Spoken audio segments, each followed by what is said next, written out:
Од утре стартува безбеден град на територија на Скопје, Куманово и Тетово, како и на коридорите 8 и 10. Преку Safe City ќе се санкционираат возачите кои направиле прекршок додека управувале моторно возило, а ќе бидат детектирани од камерите.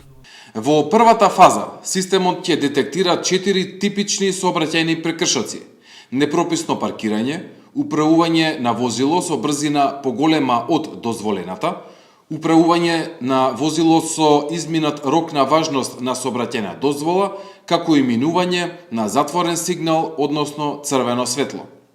Системот Безбеден град е исклучително важна инвестиција во безбедноста на сите граѓани и целата држава. Ќе спасува човечки животи, ќе го регулира сообраќајот, а ќе ги санкционира сите оние кои не сакаат да ги почитуваат сообраќајните правила и прописи на сопствена штета и на штета на другите учесници во сообраќајот. Камерите се поставени на критичните сообраќајни точки, каде што често се случуваат сообраќајни прекршоци. Министерството за внатрешни работи апелира до граѓаните да се почитуваат сообраќајните правила и прописи, со цел заеднички да се придонесе за подобри, посигурни и побезбедни патишта низ државата.